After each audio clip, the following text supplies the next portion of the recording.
Selamat pagi Bapak Ibu Saudara-saudara kekasih Tuhan.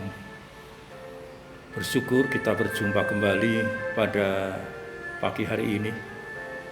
Memang kita memiliki kerinduan berjumpa bersama dalam ibadah bersama, memuji dan meninggikan Tuhan bersama, mendengar firman Tuhan, beribadah bersama.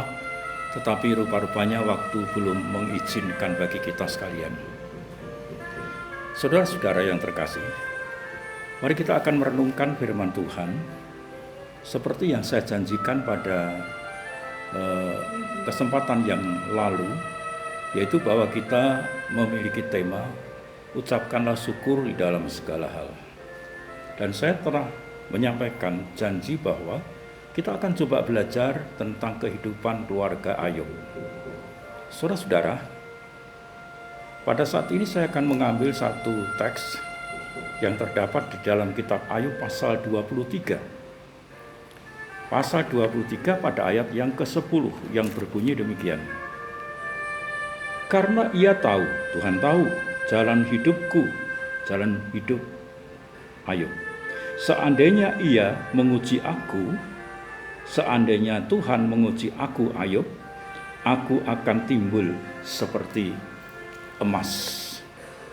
Saudara-saudara yang terkasih, kita saat-saat sekarang ini masih diperhadapkan dalam kondisi yang kurang baik akibat daripada pandemi virus corona. Rasanya yang kita alami, kita rasakan ini tidak sendirian. Banyak saudara-saudara yang lain mengalaminya. Saudara-saudara, tetapi kita harus memiliki satu keyakinan bahwa Tuhan itu tidak pernah meninggalkan kita. Kalau kita memperhatikan apa yang dikatakan oleh Ayub ini, saudara tahu bagaimana keadaan kehidupan Ayub ketika sebelum mengalami krisis. Segala sesuatu luar biasa nyaman. Anak-anaknya sehat, diberkati dengan jumlah anak yang banyak, kekayaan yang banyak, dan juga segala sesuatu yang dinikmati secara dunia tak terbatas dibandingkan dengan saudara-saudara yang lain atau tetangga-tetangganya Ayub. Dikatakan di sana bahwa Ayub adalah seorang yang paling kaya di tengah-tengah masyarakat mereka atau masyarakat Ayub. Dikatakan bahwa bagaimana banyaknya kekayaan, anak-anaknya luar biasa. Jadi secara rohani juga demikian. Ayub adalah seorang bapak yang tanggung jawab terhadap kerohanian anak-anaknya. Memperhatikan kalau anaknya itu berdosa, ia mohon keampunan kepada Allah. Tetapi suatu ketika dalam waktu yang tidak diduga, Ayub ini mengalami satu kondisi yang terbalik. Segala sesuatu hilang lenyap. Anak-anaknya mati, kekayaan pun habis, dan dia menderita penyakit. Dan bahkan istrinya pun tidak memberikan dukungan kepada Ayub. Saudara-saudara, kenapa kadangkala hidupnya atau hidup kita juga mengalami satu pasang surut? Ada kadangkalanya mengalami satu keberkatan, ada kadangkala mengalami kekurangan. Dan mungkin pada saat-saat sekarang ini kita diperhadapkan masa-masa sulit. Mungkin kita bertanya kenapa itu harus terjadi dalam kehidupan kita, baik pribadi kita, keluarga kita, lingkungan kita, pekerjaan kita, bahkan itu dialami oleh bangsa kita dan bangsa-bangsa lain di dunia ini mengalami seperti itu. Saudara-saudara, yang pertama yang boleh kita pelajari dalam kitab Ayub ini adalah bahwa apa yang terjadi, perubahan-perubahan yang terjadi, keadaan-keadaan yang terjadi itu adalah seizin Tuhan. Pertama itu. Perhatikan ketika Ayub dalam kondisi yang baik, tiba-tiba ada perjumpaan antara iblis dan Tuhan. Dalam perjumpaan itu Ayub berusaha membujuk, kalau katakan kepada Tuhan, supaya dia diberi kesempatan untuk menguji bagi Ayub. Dalam pembicaraan antara Tuhan dan iblis itu, akhirnya Tuhan itu mengizinkan Ayub mencobai atau menguji kepada kehidupan Ayub dan keluarganya. Dan ternyata betul mengalami suatu kondisi yang sebaliknya. Saudara-saudara, dalam segenap kehidupan kita, masa kita, pengalaman-pengalaman hidup kita, apapun yang ada dalam kehidupan kita, perkara-perkara yang besar maupun yang kecil, tidak ada sesuatu yang terluput daripada Tuhan yang bekerja. Atau boleh dikatakan seizin Tuhan. Seizin Tuhan.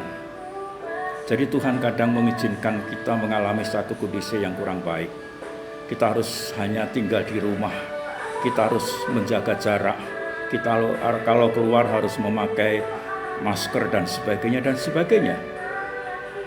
Dan aku percaya, kenapa Tuhan itu membiarkan negeri kita dan juga negeri-negeri yang lain mengalami kondisi seperti ini? Pasti bahwa itu seizin Tuhan. Dan ada waktunya Tuhan menetapkan dan menarik kembali. Percayalah bahwa ada waktunya Tuhan menarik situasi yang kurang baik ini berubah menjadi baik. Itu yang pertama yang saya boleh pelajari dalam kitab Ayub ini. Yang kedua adalah Ayub ini melihat sesuatu hal maksud Tuhan yang luar biasa dalam kehidupannya. Yaitu sampai dia mengatakan bahwa dalam ayat nas tadi atau teks tadi dikatakan, karena ia tahu jalan hidupku, seandainya ia menguji aku akan timbul seperti emas. Artinya bahwa sesungguhnya Tuhan itu seringkali menguji dalam masa-masa yang sedang dialami oleh Ayub. Jadi tidak secara kebetulan apa yang dialami oleh Ayub ini, tetapi sesungguhnya yang diimani, diyakini oleh Ayub adalah bahwa ini adalah waktunya Tuhan menguji. Kehidupan kita pun seringkali diuji. Dengan kondisi-kondisi yang sedang kita alami masa sekarang ini adalah masa pengujian Tuhan. Dalam keterbatasan kita, harus ada di rumah dan sebagainya ini, Tuhan mempunyai satu maksud bagaimana kita diuji oleh Tuhan. Baik itu diuji kesetiaan kita kepada Tuhan. Apakah di rumah itu kesetiaannya sama dengan di gereja? Kadang Tuhan menguji, yaitu pelayanan kita, menguji doa kita, menguji persekutuan kita dengan Tuhan ketika kita harus di rumah dan tidak bersama-sama. Ibu bapak dan saudara-saudaraku yang terkasih, kita harus sadar bahwa seluruh kehidupan kita ini ada dalam kuasa-Nya. Tetapi juga Tuhan menguji kita supaya kita ini menjadi orang-orang yang keluar seperti emas, kata Ayub. Seperti katakan, karena ia tahu jalan hidupku, seandainya ia menguji aku akan timbul seperti emas. Artinya bahwa Tuhan itu menguji supaya kita nanti disempurnakan, supaya kita semakin benar di hadapan Tuhan. Sehingga kita harus bersyukur semuanya apa yang terjadi itu ada atas atau dalam kuasa kehendak-Nya dalam segala keadaan. Dan kuasa pemeliharaan Allah itu nyata dan selalu diuji dalam kehidupan kita. Pertanyaannya adalah, ketika kita sendirian di rumah, apakah kita ini tahan uji? Apakah ada saat-saat kita ini memuliakan Allah dalam keterbatasan kita? Kita diuji kesetiaan kita. Kita diuji ibadah kita. Apakah benar-benar kita di rumah itu beribadah di hadapan Allah? Jadi segala sesuatu yang kita alami itu tidak secara kebetulan. Yang kedua tadi saya katakan itu adalah waktu diuji. Sehingga kita dimurnikan Bapak Ibu. Hidup iman kita dimurnikan melalui keadaan kita sekarang ini. Dimurnikan iman kita, kesungguhan kita, dimurnikan pelayanan kita, pengabdian kita, atau dan sebagainya, sehingga kita ini akan timbul seperti emas, dikatakan oleh firman Allah. Timbul seperti emas yang teruji, memiliki iman yang teruji, memiliki kesetiaan yang teruji, memiliki pelayanan yang teruji, pengabdian yang teruji. Coba bayangkan Bapak Ibu, kita ini bisa mengatakan tidak bisa memberikan persembahan, tidak usahlah memberikan persembahan. Ini ujian. Tetapi ketika kita masih ibadah di rumah itu pun sesungguhnya kita bisa melakukan seperti apa yang kita kerjakan di gereja kita. Itu yang kedua. Yang ketiga, Bapak Ibu, kita melihat di sini bahwa ada waktunya Allah itu memulihkan. Ada waktunya Allah itu memulihkan. Selain itu adalah karena izin dari Tuhan terjadi sesuatu. Yang kedua adalah maksudnya untuk menguji kita sehingga kita akan timbul seperti emas yang teruji, emas yang murni, emas yang nilainya berharga di hadapan Allah atau kehidupan yang berharga di mata Tuhan. Tetapi juga ada saatnya Tuhan itu memulihkan apa yang sedang terjadi ini. Jadi kita percaya bahwa Tuhan sedang memproses pemulihan itu. Ketika saya berdoa setiap pagi, selalu diingatkan bahwasanya kenapa ini terjadi, virus itu yang sangat mengubah keadaan situasi segala aspek kehidupan kita. Tetapi saya mempunyai satu keyakinan bahwa ada saatnya Tuhan itu memulihkan. Tuhan Allah itu berkuasa untuk memulihkan keadaan. Seperti apa yang dialami oleh Ayub. Dulu pernah kita membaca dalam kitab Ayub pasal yang ke-42 pada ayat yang kedua mengatakan, dan saya baca pada pasal yang ke-42 kitab Ayub pada ayat yang kedua. Begini, ayat 1 dan 2. Maka jawab Ayub kepada Tuhan, aku tahu bahwa Engkau sanggup melakukan segala sesuatu dan tidak ada rencanamu yang gagal. Perhatikan ini. Aku tahu bahwa Engkau sanggup melakukan segala sesuatu dan tidak ada rencanamu yang gagal. Saudara-saudara, kuasa itu ada di dalam tangan Tuhan. Segala perkara-perkara yang besar ataupun segala perkara-perkara yang kecil itu semua dalam kuasanya Allah. Dan segala sesuatu itu diatur, ditetapkan, dan tidak ada sesuatu yang tanpa seizin Dia. Dan ada waktunya Tuhan, bukan waktunya kita, bahwa Tuhan akan memulihkan keadaan, baik dalam skup yang luas dunia, negeri kita, tetapi juga yang skup dekat ataupun kecil, yaitu di tengah-tengah keluarga kita, Bapak Ibu. Di tengah-tengah keluarga kita mungkin ada masalah-masalah yang timbul, pribadi-pribadi kita yang ada permasalahan. Percayalah bahwa ada waktunya Tuhan. Dia akan menetapkan waktunya Tuhan untuk melepaskan kita dari segala terbelenggunya masalah-masalah kita.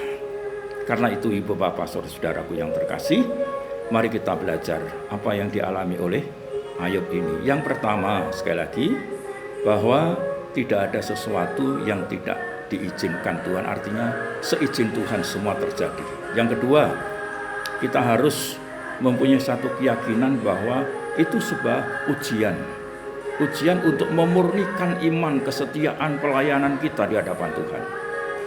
Diuji supaya kita ini nanti semakin hari semakin berkenan di hadapan Allah, menjadi satu benda, kalau seandainya emas yang murni, ya, emas yang murni. Kehidupan kita dimurnikan sehingga menjadi layak di hadapan Allah. Sebab kita nanti akan bersama-sama masuk ke dalam kekekalan yang sempurna itu. Sehingga ketika kita masih hidup di dalam dunia adalah masa-masa Tuhan itu menguji hidup kita, dan supaya emas itu murni di hadapan Allah, akhirnya layak masuk ke dalam kekekalan kerajaan Allah yang kekal. Dan yang ketiga adalah bahwa tinggal menunggu waktunya Tuhan. Tuhan mampu bertindak. Dan kita akan senantiasa menanti waktunya Tuhan. Allah akan memulihkan keadaan apapun. Apakah keadaan yang besar, kecil, menengah, semua itu dapat diselesaikan oleh Tuhan. Tidak ada sesuatu yang begitu besar sehingga Tuhan Allah tidak bisa menyelesaikan. Dan tidak ada sesuatu yang kecil sehingga tidak tertangkap oleh mata Tuhan. Semua tertangkap. Saudaraku, inilah firman Tuhan yang kita boleh renungkan bersama. Mari kita akan akhiri dalam doa, dan perjumpaan kita di minggu yang akan datang masih dalam skup atau tema ucapkanlah syukur di dalam segala hal, karena Tuhan punya maksud yang luar biasa. Kita berdoa. Bapa kami di surga, kami bersyukur di hadapan Engkau. Sungguh luar biasa rancangan-Mu bagi kehidupan kita. Kami bersyukur ya Tuhan kalau kami harus menghadapi segala permasalahan kami. Namun kami sadar Tuhan bahwa tidak ada perkara yang terjadi itu di luar atau tidak seizin Engkau. Lebih daripada itu, Engkau punya maksud supaya kami diuji, iman kami, pengharapan kami, pelayanan kami, kesetiaan, pengabdian kami ketika kami dalam keadaan kesendirian. Karena kami tahu seperti apa yang diyakini oleh Ayub akan seperti menjadi emas yang dimurnikan, supaya kami ini dimurnikan di hadapan Allah segala sesuatu. Karena kami yakin bahwa kami hidup tidak hanya di dunia ini, tetapi kelak kami akan masuk ke dalam kehidupan yang kekal.